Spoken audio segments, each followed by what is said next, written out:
ॐ बटुकभैरवाय नमः। ॐ भैरवाय नमः।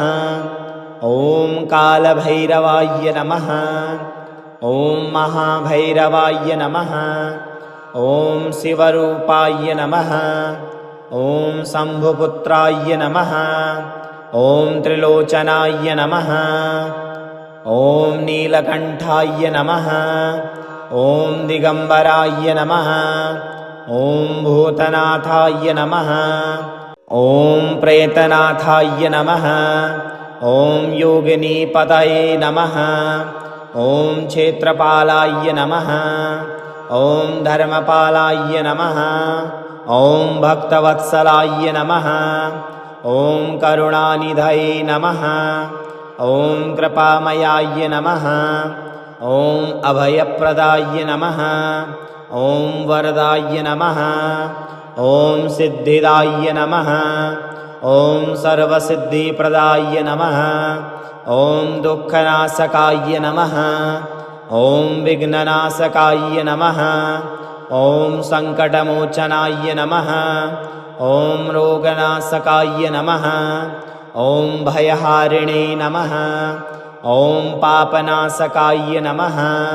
ॐ दुष्टसंहारकाय नमः। ॐ रक्षाकराय नमः। ॐ सर्वरक्षाकराय नमः। ॐ त्रिशूलधारिणे नमः। ॐ खड्गधारिणे नमः। ॐ डमरूधारिणे नमः। ॐ कपालधारिणे नमः। ॐ नागभूषणाय नमः। ॐ व्याघ्रचर्माम्बराय नमः। ॐ शूलपाणये नमः। ॐ उग्ररूपाय नमः। ॐ सौम्यरूपाय नमः। ॐ बालरूपाय नमः। ॐ बटुवेशधराय नमः। ॐ कुमाररूपाय नमः। ॐ तेजस्विने नमः। ॐ महातेजसे नमः। ॐ दिव्यतेजसे नमः। ॐ ज्वालामालिने नमः। ॐ कालस्वरूपाय नमः। ॐ कालकालाय नमः। ॐ मृत्युञ्जयाय नमः। ॐ अनन्ताय नमः। ॐ अव्ययाय नमः। ॐ नित्याय नमः। ॐ शाश्वताय नमः। ॐ सर्वज्ञाय नमः। ॐ सर्वशक्तिमते नमः। ॐ विश्वनाथाय नमः। ॐ जगदाधाराय नमः। ॐ विश्वरूपाय नमः। ॐ विश्वम्भराय नमः। ॐ आदिदेवाय नमः। ॐ महादेवाय नमः। ॐ रुद्ररूपाय नमः। ॐ हराय नमः। ॐ सर्वाय नमः। ॐ ईशानाय नमः। ॐ पशुपतये नमः। ॐ उमाप्रियाय नमः। ॐ शिवप्रियाय नमः। ॐ गणनाथाय नमः। ॐ गणेश्वराय नमः। ॐ भूतगणाधिपाय नमः। ॐ योगेश्वराय नमः। ॐ योगिधेयाय नमः। ॐ तपस्विने नमः। ॐ ज्ञानदाय नमः। ॐ बुद्धिदाय नमः। ॐ विवेकप्रदाय नमः। ॐ मोक्षदाय नमः। ॐ मुक्तिदाय नमः। ॐ आनन्ददाय नमः। ॐ सौभाग्यदाय नमः। ॐ धनदाय नमः। ॐ ऐश्वर्यप्रदाय नमः। ॐ पुत्रप्रदाय नमः। ॐ कल्याणदाय नमः। ॐ मङ्गलदाय नमः। ॐ शुभप्रदाय नमः। ॐ विजयप्रदाय नमः। ॐ यशप्रदाय नमः। ॐ कीर्तिदाय नमः। ॐ कामदाय नमः। ॐ मनोकामनापूरकाय नमः। ॐ सर्वाभीष्टप्रदाय नमः। ॐ भक्तप्रियाय नमः। ॐ भक्तपालाय नमः। ॐ भक्तरक्षकाय नमः। ॐ आशुतोषाय नमः। ॐ प्रसन्नात्मने नमः। ॐ सर्वेश्वराय नमः। ॐ परब्रह्मणे नमः। ॐ सच्चिदानन्दरूपाय नमः। ॐ जगदपतये नमः। ॐ बटुकभैरवाय नमः। ॐ भैरवाय नमः। ॐ कालभैरवाय नमः। ॐ महाभैरवाय नमः। ॐ शिवरूपाय नमः। ॐ शम्भुपुत्राय नमः। ॐ त्रिलोचनाय नमः। ॐ नीलकण्ठाय नमः। ॐ दिगम्बराय नमः। ॐ भूतनाथाय नमः। ॐ प्रेतनाथाय नमः। ॐ योगिनीपतये नमः। ॐ क्षेत्रपालाय नमः। ॐ धर्मपालाय नमः। ॐ भक्तवत्सलाय नमः। ॐ करुणानिधये नमः। ॐ कृपामयाय नमः। ॐ अभयप्रदाय नमः। ॐ वरदाय नमः। ॐ सिद्धिदाय नमः। ॐ सर्वसिद्धिप्रदाय नमः। ॐ दुःखनाशकाय नमः। ॐ विघ्ननाशकाय नमः। ॐ सङ्कटमोचनाय नमः। ॐ रोगनाशकाय नमः। ॐ भयहारिणे नमः। ॐ पापनाशकाय नमः। ॐ दुष्टसंहारकाय नमः। ॐ रक्षाकराय नमः। ॐ सर्वरक्षाकराय नमः। ॐ त्रिशूलधारिणे नमः। ॐ खड्गधारिणे नमः। ॐ डमरूधारिणे नमः। ॐ कपालधारिणे नमः। ॐ नागभूषणाय नमः। ॐ व्याघ्रचर्माम्बराय नमः। ॐ शूलपाणये नमः। ॐ उग्ररूपाय नमः। ॐ सौम्यरूपाय नमः। ॐ बालरूपाय नमः। ॐ बटुवेशधराय नमः। ॐ कुमाररूपाय नमः। ॐ तेजस्विने नमः। ॐ महातेजसे नमः। ॐ दिव्यतेजसे नमः। ॐ ज्वालामालिने नमः। ॐ कालस्वरूपाय नमः। ॐ कालकालाय नमः। ॐ मृत्युञ्जयाय नमः। ॐ अनन्ताय नमः। ॐ अव्ययाय नमः। ॐ नित्याय नमः। ॐ शाश्वताय नमः। ॐ सर्वज्ञाय नमः। ॐ सर्वशक्तिमते नमः। ॐ विश्वनाथाय नमः। ॐ जगदाधाराय नमः। ॐ विश्वरूपाय नमः। ॐ विश्वम्भराय नमः। ॐ आदिदेवाय नमः। ॐ महादेवाय नमः। ॐ रुद्ररूपाय नमः। ॐ हराय नमः। ॐ सर्वाय नमः। ॐ ईशानाय नमः।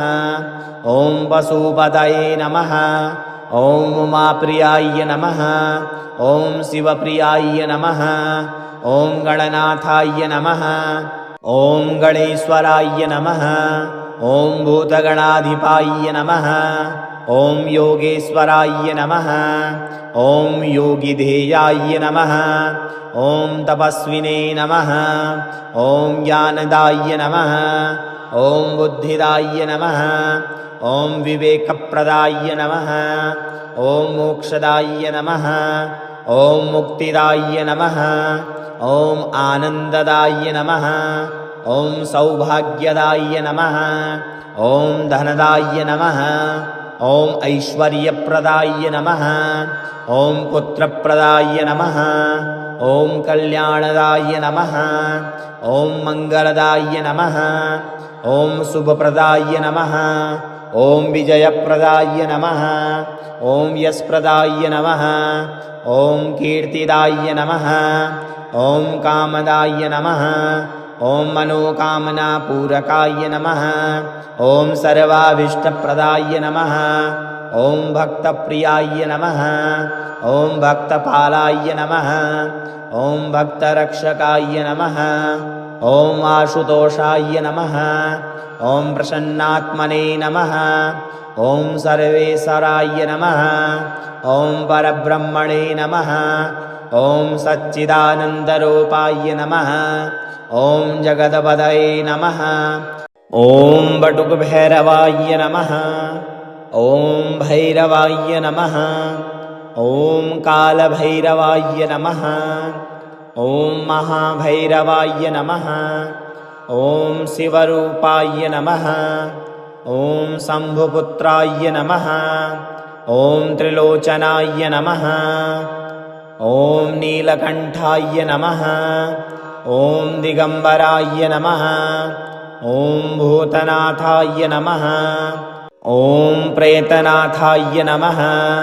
ॐ योगिनीपतये नमः। ॐ क्षेत्रपालाय नमः। ॐ धर्मपालाय नमः। ॐ भक्तवत्सलाय नमः। ॐ करुणानिधये नमः। ॐ कृपामयाय नमः।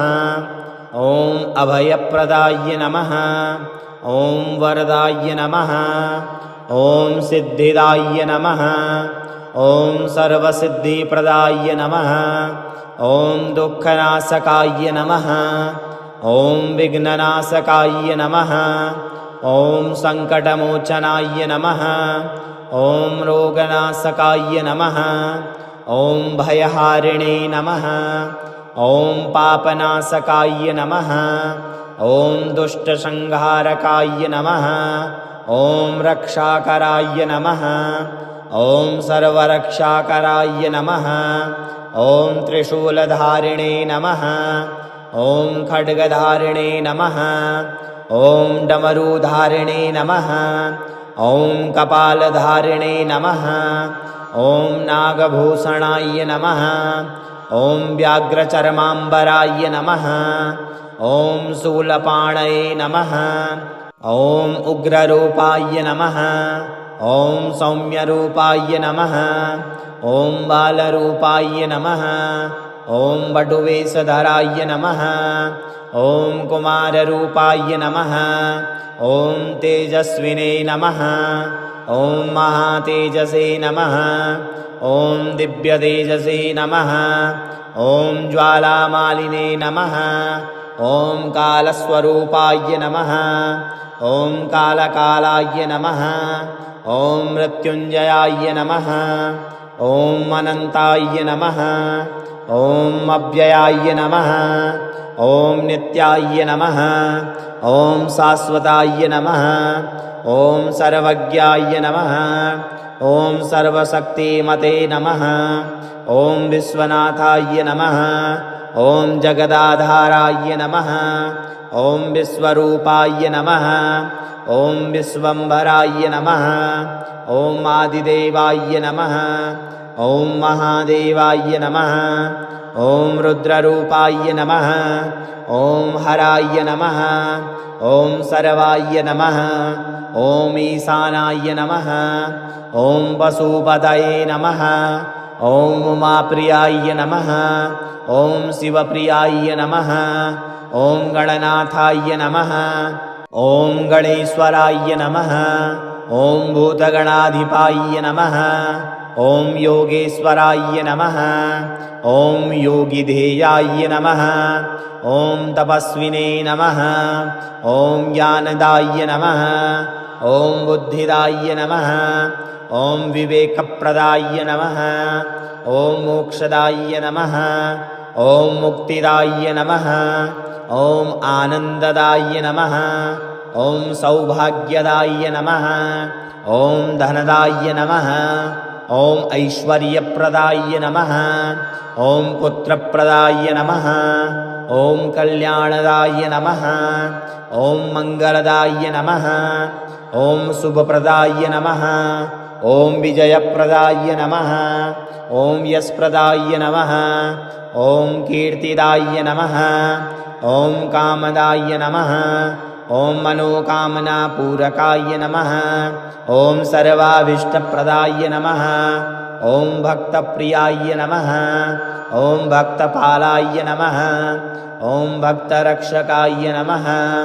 ॐ आशुतोषाय नमः। ॐ प्रसन्नात्मने नमः। ॐ सर्वेश्वराय नमः। ॐ परब्रह्मणे नमः। ॐ सच्चिदानन्दरूपाय नमः। ॐ जगदपदये नमः। ॐ बटुकभैरवाय नमः। ॐ भैरवाय नमः। ॐ कालभैरवाय नमः। ॐ महाभैरवाय नमः। ॐ शिवरूपाय नमः। ॐ शम्भुपुत्राय नमः। ॐ त्रिलोचनाय नमः। ॐ नीलकण्ठाय नमः। ॐ दिगम्बराय नमः। ॐ भूतनाथाय नमः। ॐ प्रेतनाथाय नमः। ॐ योगिनीपतये नमः। ॐ क्षेत्रपालाय नमः।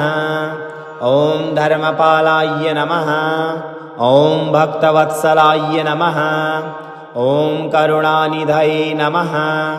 ॐ कृपामयाय नमः। ॐ अभयप्रदाय नमः। ॐ वरदाय नमः। ॐ सिद्धिदाय नमः। ॐ सर्वसिद्धिप्रदाय नमः। ॐ दुःखनाशकाय नमः। ॐ विघ्ननाशकाय नमः। ॐ सङ्कटमोचनाय नमः। ॐ रोगनाशकाय नमः। ॐ भयहारिणे नमः। ॐ पापनाशकाय नमः। ॐ दुष्टसंहारकाय नमः। ॐ रक्षाकराय नमः। ॐ सर्वरक्षाकराय नमः। ॐ त्रिशूलधारिणे नमः। ॐ खड्गधारिणे नमः। ॐ डमरूधारिणे नमः। ॐ कपालधारिणे नमः। ॐ नागभूषणाय नमः। ॐ व्याघ्रचर्माम्बराय नमः। ॐ शूलपाणये नमः। ॐ उग्ररूपाय नमः। ॐ सौम्यरूपाय नमः। ॐ बालरूपाय नमः। ॐ बटुवेशधराय नमः। ॐ कुमाररूपाय नमः। ॐ तेजस्विने नमः। ॐ महातेजसे नमः। ॐ दिव्यतेजसे नमः। ॐ ज्वालामालिने नमः। ॐ कालस्वरूपाय नमः। ॐ कालकालाय नमः।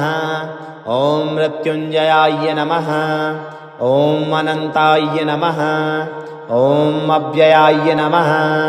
ॐ नित्याय नमः। ॐ शाश्वताय नमः। ॐ सर्वज्ञाय नमः। ॐ सर्वशक्तिमते नमः। ॐ विश्वनाथाय नमः। ॐ जगदाधाराय नमः। ॐ विश्वरूपाय नमः। ॐ विश्वम्भराय नमः। ॐ आदिदेवाय नमः। ॐ महादेवाय नमः। ॐ रुद्ररूपाय नमः। ॐ हराय नमः। ॐ सर्वाय नमः। ॐ ईशानाय नमः। ॐ पशुपतये नमः। ॐ उमाप्रियाय नमः।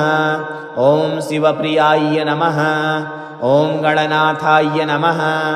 ॐ गणेश्वराय नमः। ॐ भूतगणाधिपाय नमः। ॐ योगेश्वराय नमः।